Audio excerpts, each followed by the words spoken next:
Well, just as Kiang was pulling out his super weapon, he was targeted by a monster ready to snack on him. His legs turned to noodles, he couldn't retreat. At that moment, Phoenix Girl swoops in like a superhero, blasting the monster away and saving Kiang. The lone captain suddenly faced monster trouble, begging the one ahead, but was too scared to function. Just then, Kiang and Phoenix Girl reached out to help, but the monster was as strong as an elephant. They could only watch in despair. At this point, the captain became the director's spokesperson, introducing the monster, an Otwa, a living fossil from hundreds of millions of years ago. Usually, they swim around the seabed, growing as long as giant catfish, with a main body part the size of a gull. But if they live deeper, they can grow big enough to swallow whole adult sharks. Talk about scary. Bigger monsters, sly as foxes, lurk in shadows waiting for prey. They leap out like predators. Eating humans is like candy. At this rate, everyone will be a monster snack. Kiang shouted for everyone to return to the ship. He wanted to fix the boat and flee, but the only escape route was underwater, a total bummer. To ensure the route's safety, Kiang called the captain and a merc to scout, while others waited. Before long, the waiting party got a surprise visit from the monster's welcome party. The furious beast crashed in, and the repairman hurried to slam the steel door shut. They held on for dear life, but the next second, Rodden's friend was grabbed by the monster lurking in the water. Knowing he couldn't escape, he detonated a grenade, taking the monster with him, an intense scene for survivors. At that moment, everyone gathered in the kitchen, but after a few close calls, Rodden's buddy got snagged back in. Realizing the odds were against him, he released the grenade, and boom, he was gone along with the monster. The remaining folks watched in awe. The survivors finally returned to the kitchen, but anxiety caused endless disputes. "We need to carve a bloody path back to the ship," Kiang declared with determination. But the captain's minions were so scared they just wanted to hide and wait for rescue. But the monster wouldn't wait impatient. It urged them with a monstrous roar.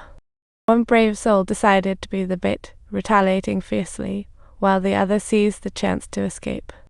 Luckily, the monster was caught off guard and scrambled away through the grease ducts. The man felt like a total champ.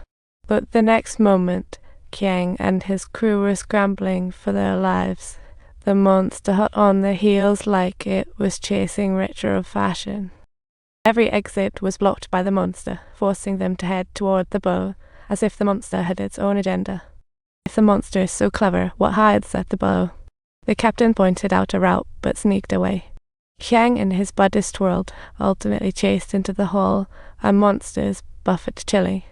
All around them were countless bones and gory remains like a gruesome landscape painting. Everyone was frozen in fear, yet they strained to figure out where everyone else on the ship had gone. Only the captain seemed to know, but at that moment, the monster sensed its meal and crashed through the hull. The ocean rushed in, throwing everyone around in chaos, and in the frenzy, they spotted the captain's sinister grin. As the tide surged, the five were split into three groups. The hidden monster, the captain, and the repairman were on the prowl. The captain quickly pulled out the last two grenades, but the repairman carelessly tossed one. What a brainless move. Immediately after, the monster lunged at them. With a bang, the monster's tentacles formed. Before the duo could breathe, another charged.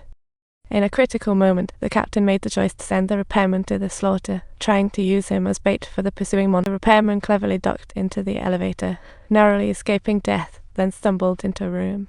Just as he sat to rest, a giant hand seized him, terrifying him. The captain was bitten by the monster. Unable to fight back, he felt his blood and flesh being slowly devoured in agonizing and helpless fate.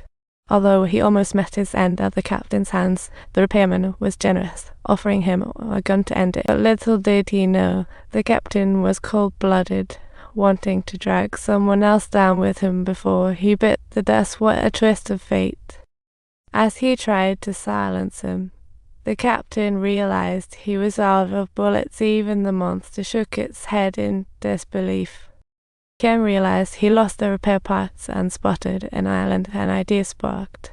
They then took the lift back to their ship, but the small boat had serious fuel issues. There wasn't enough gas to escape. Kian decided to send Phoenix Girl to find the speedboat keys on the cruise ship, while he returned to the small boat to set he properly set the torpedo to send the small boat ramming into the cruise ship, planning to send the monster packing off to the afterlife. At that moment, Phoenix Girl finally found the speedboat keys, excitement bubbling up only to be met by the captain's cunning appearance. He threatened Phoenix Girl to hand over the keys, asserting that he would whisk her away at double speed to ensure their safe escape, but his plans crumbled to pieces immediately. Under the captain's pressure, Phoenix Girl had nowhere to run, but once he grabbed the keys, he planned to silence her for good. At the crucial moment, Kiang heroically saved the day. The monster roared, revealing its true form. The entire cruise ship rocked violently, and the sight before them left both in shock. What a monster! It looked like a colossal mountain-sized. Coming back to their senses, the two were about to flee when the monster attacked Yang, snatching him up with tentacles like a toothy sea snake.